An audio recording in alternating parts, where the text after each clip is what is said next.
अस्सलाम वालेकुम। आज हमारे साथ मौजूद हैं अब्दुल रऊफ़ मलिक साहब। अब्दुल रऊफ़ मलिक साहब 15 to 20 ईयर्स से इस इंडस्ट्री के अंदर वर्क परमिट्स या एजुकेशनल कंसल्टेंसी के हवाले से इस इंडस्ट्री के अंदर मौजूद हैं और इनका बहुत अच्छा नाम है मार्केट के अंदर। यूके के अंदर उसकी सबसे बड़ी रीज़न ये है, इनकी एक बड़ी चेन है जो कि इनके साथ कनेक्टेड है फ्रॉम लास्ट 15 to 20 ईयर्स।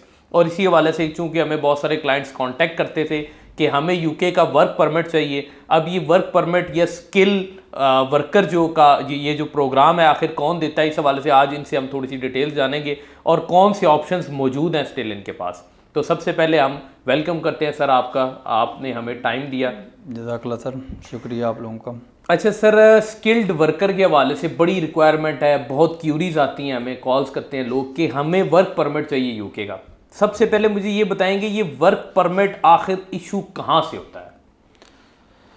बिस्मिल्लाहिर्रहमानिर्रहीम। ये वर्क परमिट या जो स्किल्ड वर्कर वीज़ा है बेसिकली ना, तो वर्क परमिट कोई भी वहाँ पे कंपनी है, सही, कोई भी ऑर्गेनाइजेशन है, वो अपनी एक जॉब एडवर्टाइज़ करती है, अनाउंस करती है कि मुझे इस कैटेगरी के लिए ये वाले बंदे चाहिए। ठीक है। तो वो जो अनाउंस करती है उसको बेसिकली हम कहते हैं, उनको जिस तरह पाकिस्तान में किसी को कोई जॉब चाहिए, सही, तो कोई कंपनी अनाउंस करेगी हमें ये बंदा रिक्वायर है इस फील्ड के लिए, आईटी के लिए, कंस्ट्रक्शन के लिए, हेल्थ केयर के लिए, ठीक है, एजुकेशनल इंस्टीट्यूट के लिए, कोई भी जो वैकेंसी अनाउंस करती है तो वो जो अनाउंस होती है बेसिकली वही वर्क परमिट अनाउंस हुआ होता है। सही, ठीक। अब जो भी उसका एलिजिबिलिटी क्राइटेरिया होता है, वो जो क्राइटेरिया मीट करता है तो उसको फिर वो अप्लाई करता है, कुछ उसके रिक्वायरमेंट्स होती हैं तो उसको वर्क परमिट इशू हो जाता है। तो बेसिकली ये वर्क परमिट मीन्स कि वहाँ पर वो वर्क करने की सहूलत है उसके पास। ठीक है, ओके हो गया।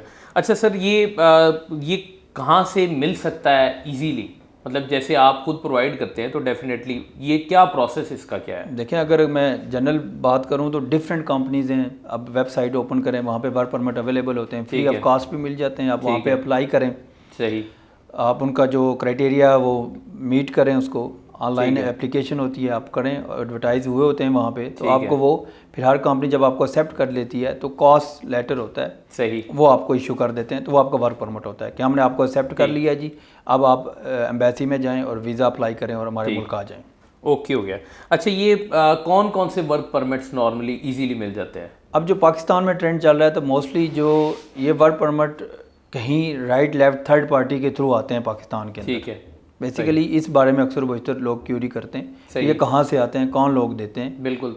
तो ये थर्ड पार्टी होती हैं, ये वर्क परमिट दे रहे होते हैं पाकिस्तान में, सही, मल्टीपल तरीक़ों से दे रहे होते हैं। ठीक है। तो ये जो वर्क परमिट हमें मिल रहे होते हैं, सब दुनिया को मिल रहे होते हैं, तो ये 1 ईयर का भी मिल रहा होता है, 3 ईयर का भी मिल रहा होता है, और 5 ईयर का भी मिल रहा होता है। ओके हो गया। और क्योंकि वो बीच में आप समझ लें थर्ड पार्टी हैं, ये प्रॉपर अप्लाई कराते हैं, उनकी प्रॉपर रिक्वायरमेंट पूरी करते हैं, फिर वो वर्क परमिट इशू करते हैं, जिसको कॉस्ट लेटर हम कहते हैं। ठीक है। कॉस्ट इशू करते हैं, कॉस्ट इशू होने के बाद फिर वो प्रॉपर एम्बेसी में प्रॉपर केस अप्लाई करते हैं और वीज़ा इशू हो जाता है। सही।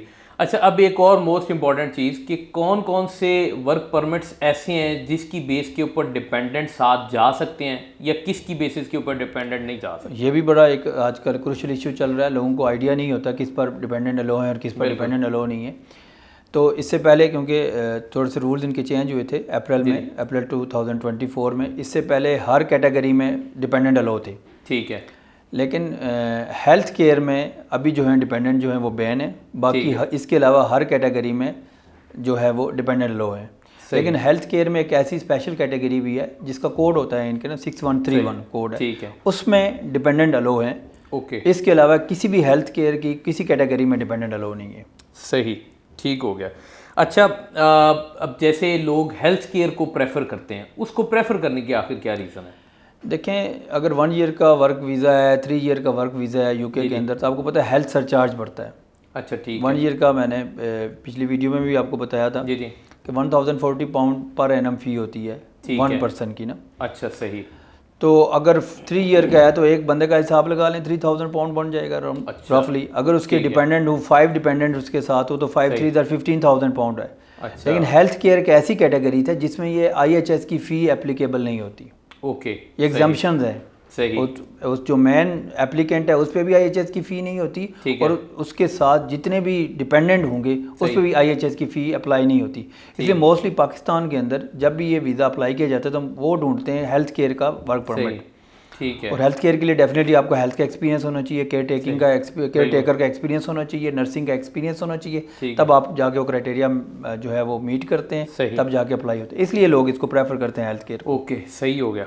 अच्छा, अभी फिलहाल अगर हम बात करें तो कौन कौन से वर्क परमिट्स मौजूद हैं जिसकी बेसिस के ऊपर हम अपने क्लाइंट्स को वो सर्विसेज दे सकते हैं फौरी? अगर आप बात करते हैं तो आजकल हेल्थ केयर के भी हैं, डिपेंडेंट के साथ भी हैं, विदाउट डिपेंडेंट भी हैं। ठीक है। इसी तरह आईटी में वर्क परमिट आपके 1 ईयर 3 ईयर ये अवेलेबल हैं। ठीक है। 5 ईयर के भी अवेलेबल हैं। इसके साथ कंस्ट्रक्शन क्लाइंट के भी हैं, वेयर हाउसेज के हैं, तो वर्क परमिट इवन के बुचर शॉप्स हैं उनके भी वर्क परमिट होते हैं, शेफ के, ये जितने टेक वेज होते हैं इनके भी वर्क परमिट अवेलेबल होते हैं। ठीक हो गया। तो ये मिल जाते हैं, इजीली मिल जाते हैं मार्केट से आप। Sir thank you very much, बहुत बहुत शुक्रिया, आपने हमें टाइम दिया। तो इंशाल्लाह ताला अब हम आपको मदऊ करते रहेंगे अपने प्रोग्राम में, जरूर, ताकि लोगों को हम गाइड कर सकें और लोगों के बहुत सारी क्यूरीज हैं, बड़े सारे क्वेश्चंस हैं, वो रिस्पॉन्ड हो सकें। आप इंशाल्लाह आपको मैं इस हवाले से गाइड करता रहूँगा। Sir thank you very much, जज़ाकल्लाह। तो इंशाल्लाह ताला आपको किसी भी वर्क परमिट के हवाले से मज़ीद तफसीलात चाहिए हो तो आप GHE कंसल्टेंट्स के दिए गए नंबर पर किसी भी वक्त रब्ता कर सकते हैं। Thank you.